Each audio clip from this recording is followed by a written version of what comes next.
Good evening, everyone. This is May 11th, 2021, and we are about to start our council meeting. Denise, will you call the roll? Yes, sir. Councilmember Carl, Here. Councilmember Waldman, Here. Councilmember Springer. Here. Chairman Weil. Here. Mayor, Here. can I, one moment, let me just ask, were you guys able to hear us? Yes. Mark, okay. Cool.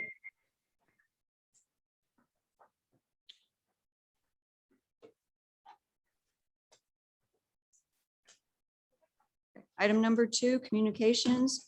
Mayor, we have no written communications. However, I believe Mr. Trejo has someone he wants to introduce to the council. Yes, Mayor, I'm glad to introduce our new senior planner, Don Doty. And Barbara, if you can, she's in the attendee. She should be coming over. All right. Don's starting on her first full week on her second day of the second week, I guess. So we're glad to have her and Don. And so, Hi there. Pleased to meet you. Hi. Hello, welcome again. Thank you. Carlos, you want to tell us a little bit, Don, you want to tell us a little bit about yourself, where you came from, and also where you live? Yes, I am a citizen of Olivet. So on Branford, I've been a citizen since 2013, so 8 wonderful years. I'm so pleased to get to work for the city. I have a long background in economic development and GIS, mainly from the business development standpoint. So I hope to bring all of my experience and know-how to help get our GIS system running and fluid between all of the different departments. Also to be a help to Carlos, as he is a very busy individual handling lots of different inquiries as I'm learning day to day. so Don's been a great asset. She impressed even We're having trouble hearing you, Carlos. Don's been pretty impressive today. She even impressed Darren this afternoon with a quick task on some GIS information and property tax data. So I was pretty proud about that. So. Yeah, if I may, you impressed Darren. Wow. Now I feel really good. Wow. Maybe she's from MIT or something. I don't know. She positions us well for the budget now.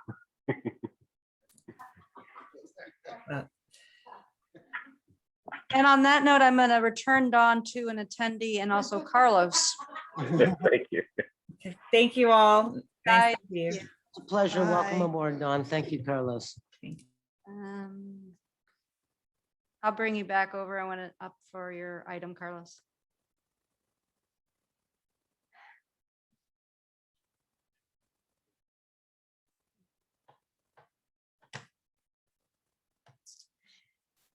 Okay, the next item number 3, city managers report. I actually have no, normally I have a PowerPoint. This evening I don't. But there are a couple of things that I would like to, okay.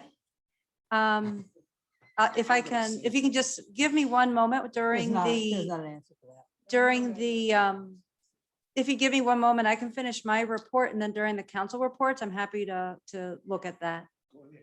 Okay, thanks.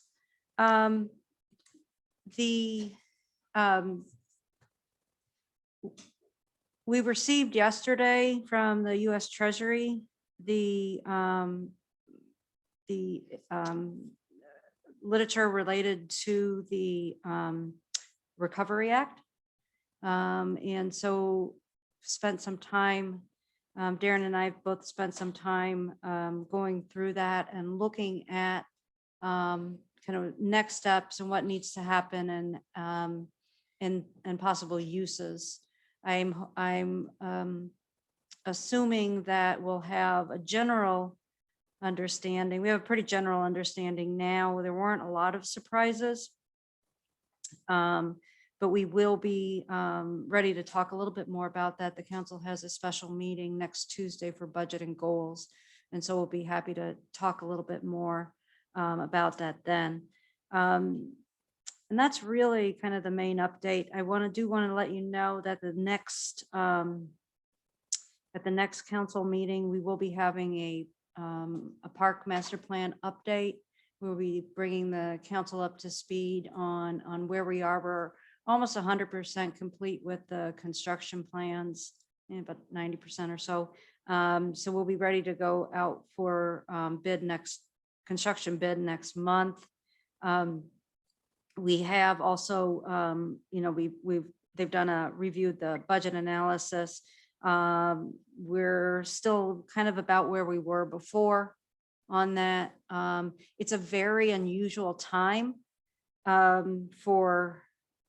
within construction right now with regard to the number of the unpredictability and volatility of materials and labor. So it's kind of it's a little bit of an unpredictable time.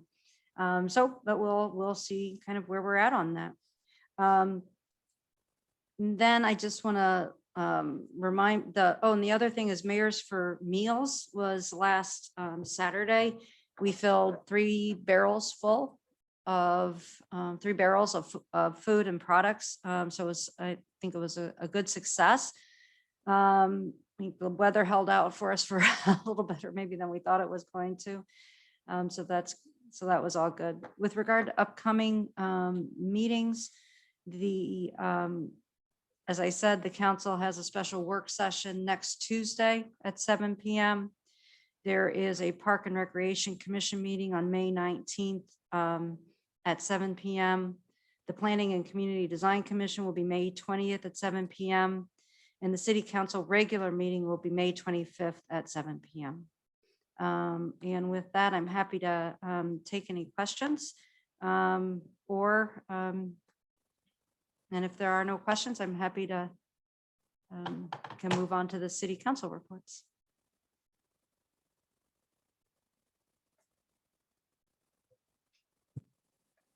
Item number 4, City Council reports.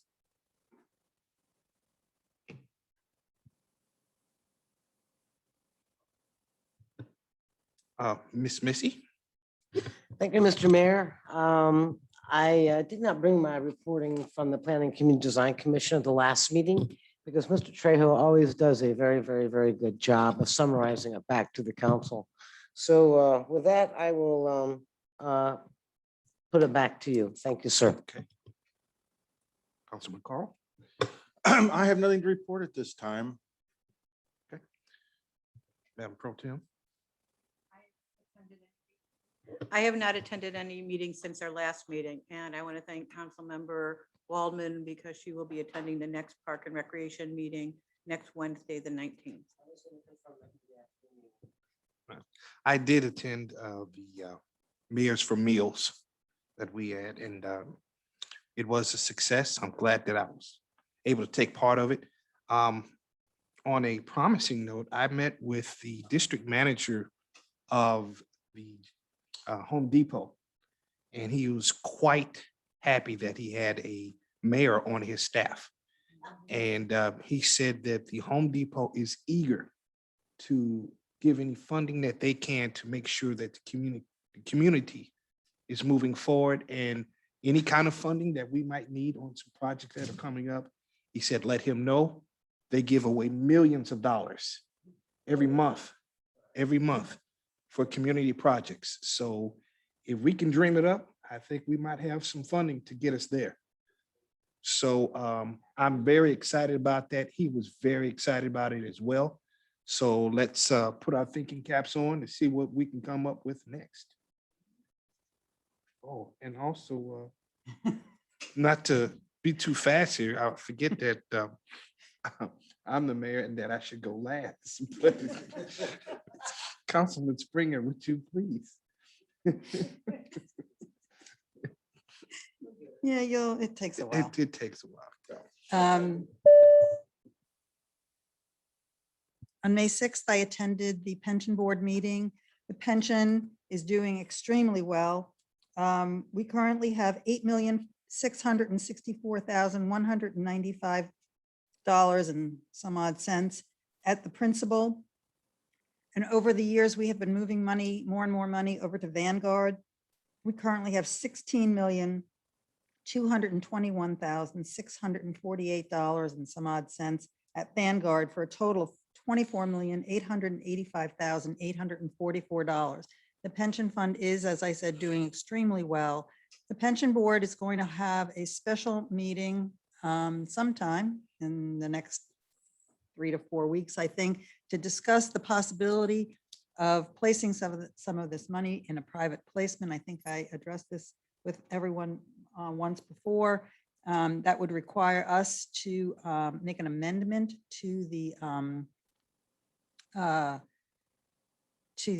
investment policy in order for that to be able to happen. But they first need to review it, consider it, think about it in terms of its pros and cons, and then if in fact they decide to move forward with it, they will need to pass it along to us for approval.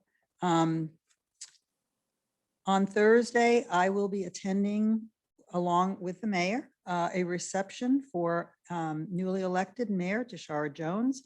This reception is being hosted by the Municipal League, and they are inviting all the area mayors and the board from the league. It should be a really nice event. It's going to be in Clayton, and I'm looking forward to having an opportunity to meet her. On Friday, I will attend the park interior finish meeting. And then something we haven't talked about yet is Turkey Trot. It is moving along. We have secured our second sponsor for the trot. Dobbs Tire and Auto is generously supporting our event. We've almost finalized the shirt design. It's going to be pretty cool this year, shirt colors. From there, we're going to move through some other things we are thinking about and have considered and seriously considered hiring a firm to help us with social media engagement, in particular social media influencers. So we're trying to figure out ways now to really ramp up Turkey Trot so that it can reach that next level. Can I ask a question about that? Sure. So these, since I do none of this stuff, when you talk about social influencers, you talking about local? They will be social influencers? local social media influencers. There will be Okay. 10 of them. And they have followers on Instagram, Okay. and people listen. Well, I'm and- not saying it yeah. doesn't happen. I'm just saying I'm not one of them. Yeah, So- yeah, but they do. And they will be in the running and entertainment. They'll be in Yeah. that running genre, that fundraising genre. They're Okay. very targeted, very specific. I'm really looking forward to working with these two women. They seem to really know what they're doing, and I think it's going to be really, really cool. And finally, the last thing, Mayor, is that this May 9th through the 15th marks a week honoring law enforcement, especially those fallen officers who have made the ultimate sacrifice. Enacted in 1962, that's like just a little after me, by President John F. Kennedy, May the 15th was proclaimed by him to be Peace Officer Memorial Day. And according to the National Law Enforcement Memorial Fund website, in the first 4 months and 11 days of 2021, 97 officers have died in the line of duty. On Thursday, May the 13th at 8 p.m., a virtual candlelight vigil will be held to remember and honor all the law enforcement officers, but especially those officers who have made the ultimate sacrifice. And if you want to find out more about the vigil, you can go to leomf.org/program/programs. I'd like to take a moment to thank the men and women in blue for their hard work, for your sacrifice, and for keeping the faith. Thank you, Mayor.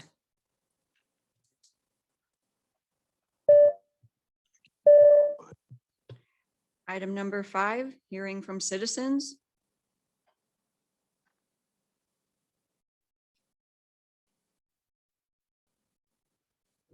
Mayor, we have one person with with their hand up, Sue Rich.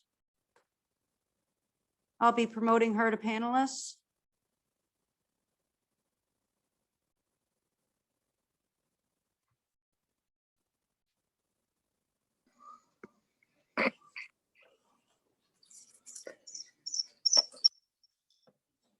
Good evening, everyone. Thanks for giving me the opportunity to speak. My name's Sue Rich. I live at 8927 Hilltop Manor Drive. Someone else is trying to turn their mic off. Can you give us one moment, please? Got it. I just wanted to speak tonight about the proposed Opus apartment building that's going to come before you in a couple of weeks. Many of you already know I grew up at 8926 Comstock Drive. We moved in about 1966 and lived there until 1988. I left Olivet and came back in 2006. I remember as a kid, when I was under 12 years old, riding my bike all over Olivet. We'd ride to Stacy Park, Irvside Park, wherever we wanted to go. I also remember that they added much of the industrial park in the 70s, including a warehouse that was adjacent to our home. It changed the amount of traffic for sure on North Price Road. It also affected, due to the height of the building, the light and our visibility of sunsets. Those are the two main things I remember. It completely changed how safe it was to be riding a bike in the area. Between 3 and 6 p.m. on North Price was way different once the industrial park started developing. I'm extremely concerned about the fact that the traffic report showed a score of F. And they're taking out 23 residences and replacing it with 207 apartments. I'm sure it won't have 10 times the cars and traffic. However, it would definitely not be better. We are finally going to get a connection to Indian Meadows Park and Warson Park via the Great Rivers Greenway project. However, getting from the residential streets off of Hilltop to that path will inevitably require navigating the traffic on Hilltop and Olive, Hilltop and Alice, and North Price. So close, yet it may not even be there. If we can't use it safely, what's the point? I had really hoped that the project would be more aligned as far as the traffic volume with what we have now. Hoping that maybe they would put in villas or townhomes or a mixed development, which would increase the density somewhat, but not to the level that they're talking. I appreciate your consideration and looking at alternative ways to flow that traffic. Thank you for your time and your commitment to Olivet.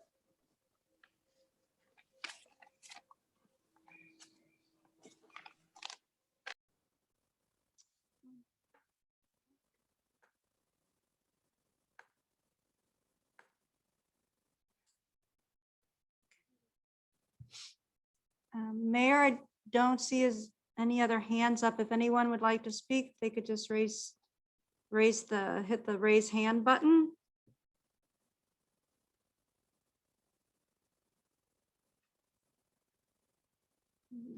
Okay.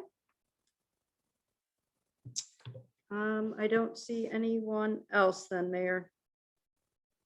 Item number 6, bill number 2948, an ordinance approving a second amended and restated redevelopment agreement in connection with the Gateway I-170 tax increment financing TIF redevelopment plan. First and second reading.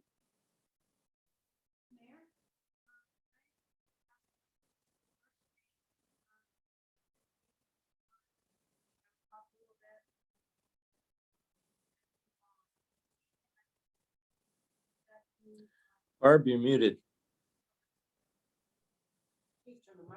I'm sorry. Thank you.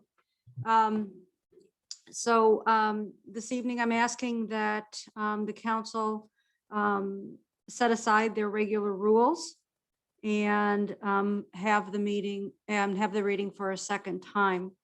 In order for you to do that, you would just need, someone would need to make the motion to set aside the regular rules. Mayor, I move that we set aside our ordinary rules and read bill number 2948 twice. So moved, or excuse me, second. Mayor, with a first and a second, normally you would ask if anybody from the public has a comment on setting aside the regular rules.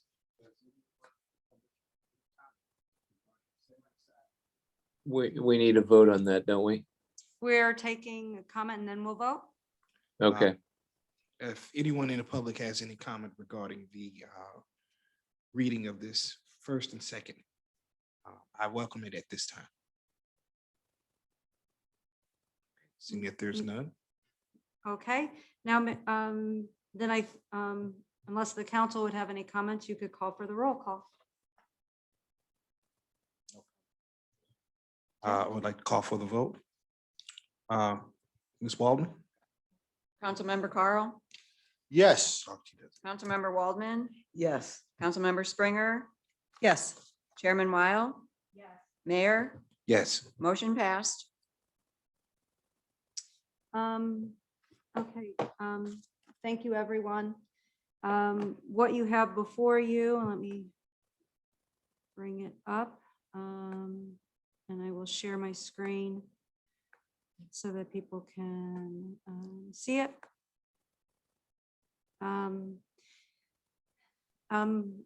This is an ordinance that that will, you were asked to approve, that will amend and restate the redevelopment in connection, the redevelopment agreement in connection with the Gateway project and the TIF. As the council is aware, as public is aware, there was an amendment to the TIF. It included or it added housing residential. And that was approved unanimously by the TIF commission. It then went through a first and a second reading with the council where it was approved. At this point tonight, then there is an agreement that the council enters into with the developer that explains kind of gives the rules of when the TIF notes will be paid, what the requirements and responsibilities are for both the developer and the city in this partnership, and many other points of the agreement. I am going to stop sharing for a moment, and if it's okay with the council, I'm going to bring over Mark Spikerman, who is the attorney with the city, who has worked with the city on this redevelopment agreement. And then the developer Greg Yowitz is also on. So I will be bringing Greg over. And I think that is it. And Mark and Greg, I don't know if there's anything you would like to say in addition with regard to the redevelopment agreement. Nothing for me. I'm happy to answer any questions the council may have, though.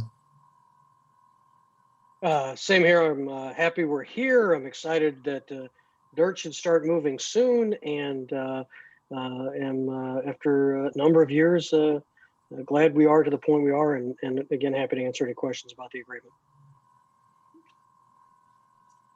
With that, Mayor, if you'd like to open public comment on the bill, you could do that. I'd like to open it to the public for any questions about this bill. Please raise your hand.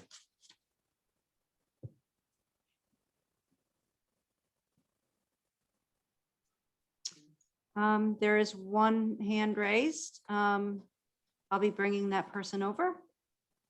Kate Hellman.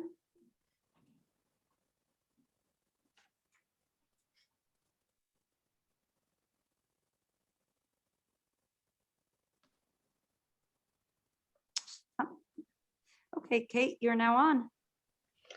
Hi there. I have, I guess, a comment and a question. As a parent with kids in the Ladue School District, there's two questions that I have with regard to the switching of the development from grocery store and office buildings. At least this is how I understand it, and please correct me if I'm wrong. The switching from grocery store and office buildings to multifamily apartments. And with this development, in conjunction with the development that's happening, or at least planned to happen behind the Chevys, myself and some other parents that I have talked to are concerned about the potential influx of additional children into the district. And not that additional children in the district is bad, I'm not going to say that, but with an awareness that many of our schools, Old Bonham and Spady in particular, are beyond their max capacity already. And so I was curious, one, what conversations have taken place with the school district in order to address the potential influx of families and children?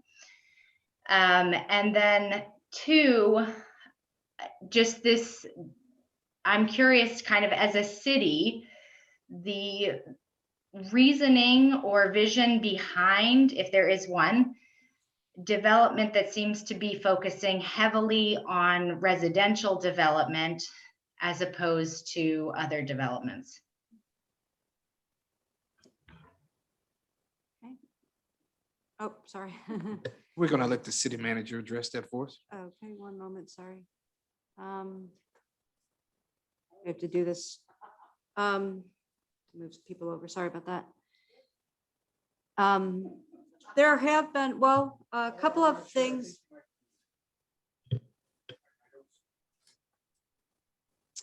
It won't. Yeah, it won't. Well, a couple of answers to that question. There are a number of topics, predominantly with the school. One is that, well, the first to start off with the statement that it replaced the grocery store. That building that was there in the Second Amendment was actually had offices and a grocery store on the bottom. The developer has, and he can speak for himself, has continued to look for a grocery store in other places in the development, and he is still continuing to do that. The school district had two representatives on the TIF commission that approved the amendment. The developer had a number of meetings with the school district, representatives from the school district, and then there were also two school board meetings in which they discussed the project. They did vote in favor of the project. We've had further conversations down the road from that with regard to, how many kids might the apartments be bringing in. And there've been some estimates in the schools. The school's used to doing that. That's part of, what they do. And looking at what estimates that might be. The school district is also, they just passed a $126 million bond, and they're already, I believe, through the planning commission for the Old Bonham School to enlarge the Old Bonham School. The school district hasn't seen really any increase in student population for about 8 years. And so with that, there's been kind of somewhat of a decrease in school population. So I would anticipate that the school is prepared to handle more kids. One of the concerns as a city we've had is when we started to see our demographic shifting to older and older residents. And you really, as a city, to continue to grow, you're really looking for that population along the life spectrum. And so you would hope that we would have that, and we have started seeing more and more of that.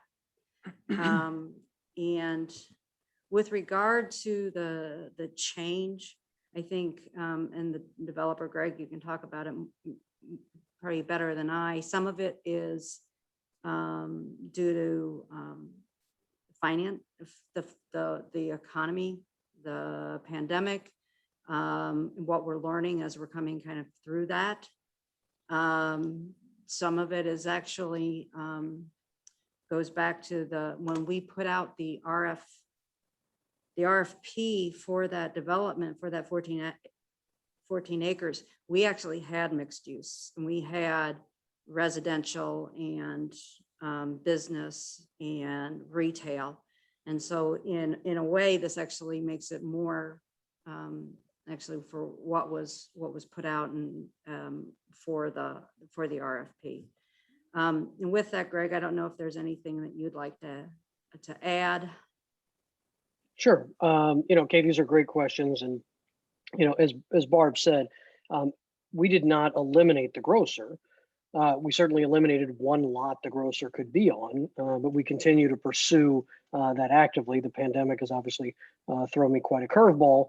And one of the first grocers we had interested in the site, unfortunately went out of business nationally. So that sort of put a crimp in that. So, as a 27-year resident of Olivet, I myself am very interested, and my wife more specifically interested in me getting a grocer in this development. And so that is still an option and something we are still pursuing quite heavily with multiple potential parties. And so the development now, albeit square footage wise, is larger. I wouldn't say at least in our development, it's not focused on the residential. That happens to be the first building that's going to go up. But of the structures, it's maybe slightly less than 2/5 of the building area in total. And the overall project will become more stable as a result, because we'll have the ability for people who work in the office building to live in the apartments, creating that true live, work, play environment where someone can live in an apartment and walk to a restaurant, walk to Sugar Fire, walk to the new restaurants we'll have, hopefully the grocery store will have, and such. Further, as Barb did mention, I had extensive conversations with the school board about this. And one of the concerns that was brought to them was, about crowding in Old Bonham. And what the district said is, we determine where the kids go and we balance it out as needed. So the kids may go to Reed, not, even taking into account that, as Barb mentioned, the district's planning on expanding the building of every one of the elementary schools as a result of the bond issue passing will be enlarging. And our project, if we start the foundations as planned in September, will take at least another 17 months. And so the school district will have a real good head start on their work in the expansion of the space, so that there are hopefully no capacity issues. One of my daughters went to Spady and one of my daughters went to Old Bonham.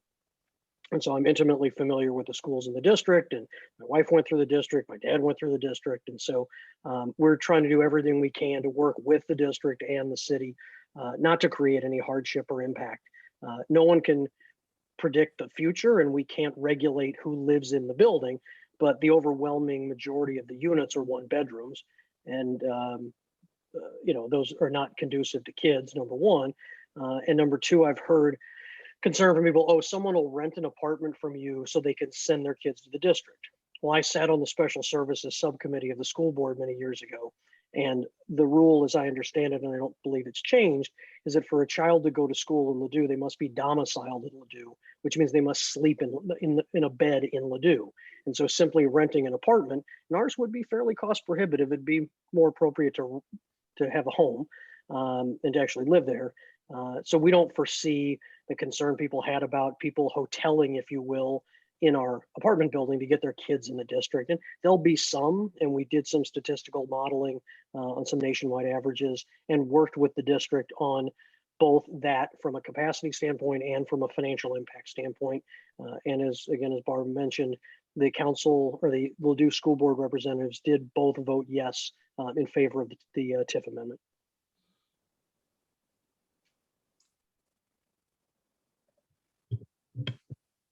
Thank you, Katie. I'm going to move you back to the attendee if that's okay. Could I have just one statement to finish out my 3 Sure. minutes? Sure. So the statement would just be from a PR perspective, really. As you know, a person who I live on Price Road, very close to where the development is coming in. And, I'm in conversation with parents. There is a general understanding among the folks that I have talked to that the grocery store idea has been cut.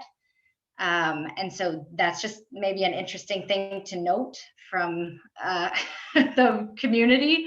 And then the other piece, especially from a PR perspective, is that I think it would be very important to let the community know that those conversations have happened with the school district. Because if you're not attending the city council meetings and you're not attending the school board meetings, there's no real way for you to know that communication has taken place. And so the concerns that I have, granted, they come from a place of not knowing on my own part, but they also come from a place of talking to other parents and having that how can they bring in more kids and we're already full? And, so I think some transparency, and I don't know how that would happen, if it would be in the newsletter or whatnot, some way of getting that information out, I think would be really helpful for the community. Well, I wanted to also make you understand it, or at least make it clear that all of our meetings are open to the public. There's no way that we would hide or try to be disingenuous in the information that we give to the citizens of our community. We're always open like a book for someone to listen in to our meetings by Zoom, or as the pandemic comes down, they can actually come in and sit in on our meetings. That's how we've always operated. We will always continue to operate that way. So just like yourself, you're here in a meeting, everyone's welcome to attend. Thank you. Thank you, Katie.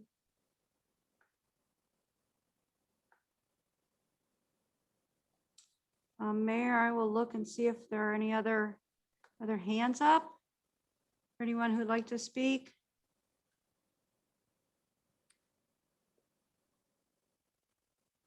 Mayor, I am not seeing any, so I believe you can close the public comment section. I'd like to make a motion to close. You can just close it. But we're going to be closing the public comment session, please. Mr. Mayor, we're back into our conversation, and I would like to follow up with one question to the developer. If I could, sir. I'm just interested, Mr. Yowitz, where we are with filing the consolidation plot to replace the redevelopment area. How close are we to that, getting there? That was submitted to Mr. Trejo yesterday. Thank you, sir. If there's no other questions, I'll make a motion. Mr. Mayor, I'd like to make, I'm sorry, read. Yep. Second reading, okay. I forgot, sorry. That's okay.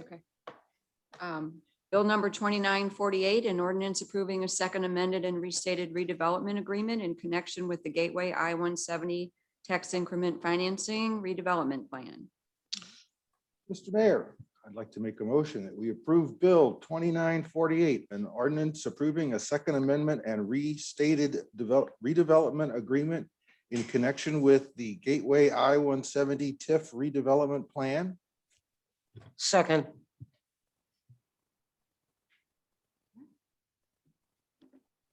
Councilmember Carl, Yes. Councilmember Waldman, Yes. Councilmember Springer, Yes. Chairman Weil, Yes. Mayor. Yes. Motion passed by action of the Olivet City Council. Bill number 2948 becomes ordinance number 2721.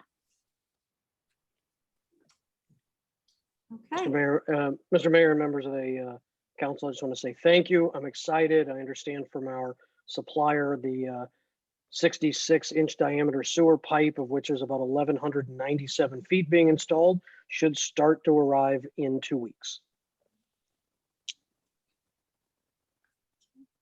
Great. All right. Thank you, Greg, and thank you, Mark. Back to the attendees so that you can watch the rest of our meeting. Item number 7, Bill number 2949, an ordinance authorizing the vacation of 137 square feet of Old Bonham Road right-of-way at the southwest corner of the property addressed as 9411 Old Bonham Road. First reading. Mayor, I believe Carlos Trejo is on. I'll move him to a panelist so he can address that bill.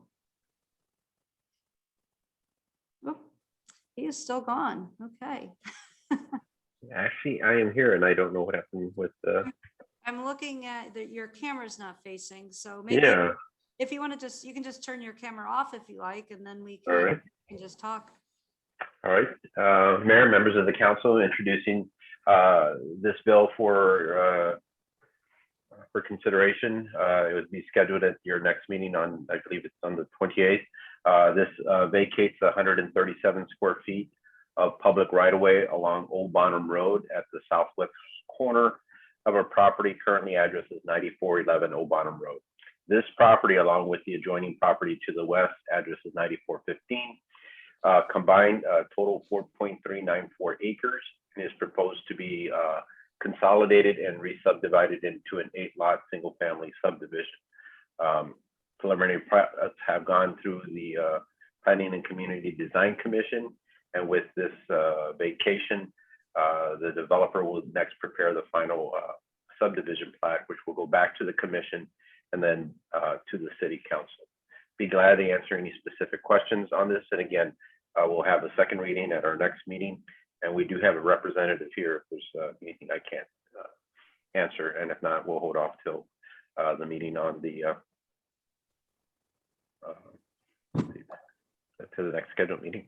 That would be the 25th. So Mayor, there's no further action necessary on this bill unless you or one of the council members would have a question. Does any of the council members have a question? I do.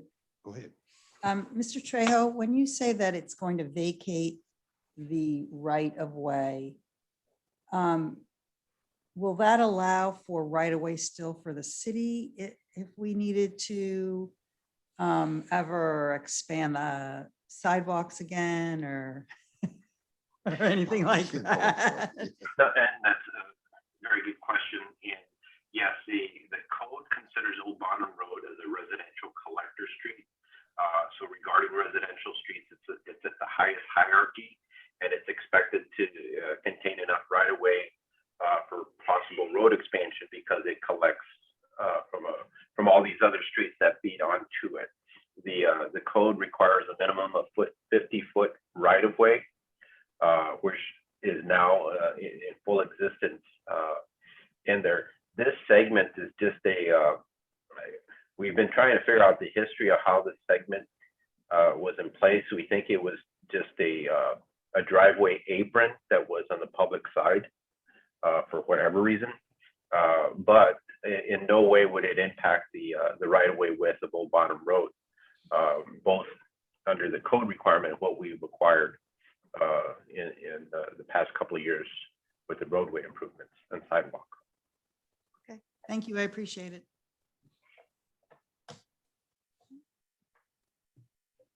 Item number 8, hearing from citizens, part 2.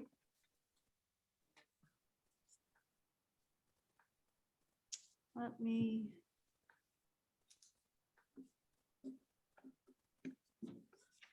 Mayor, at this point, I do not see anyone who has their hands up to give any public comment.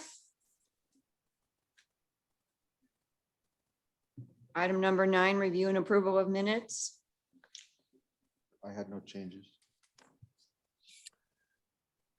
I saw no changes either.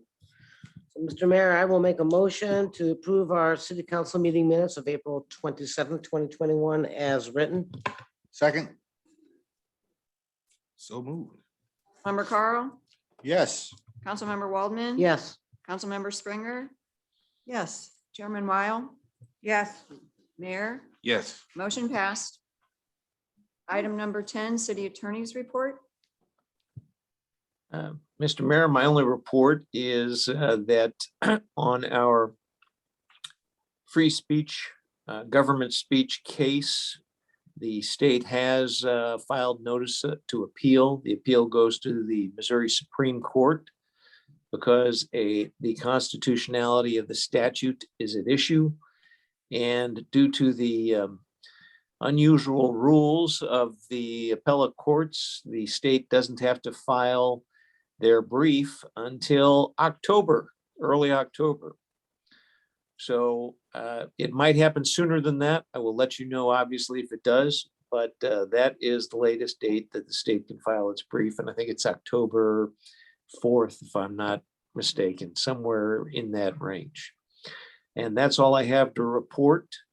Happy to answer any questions if anyone has any.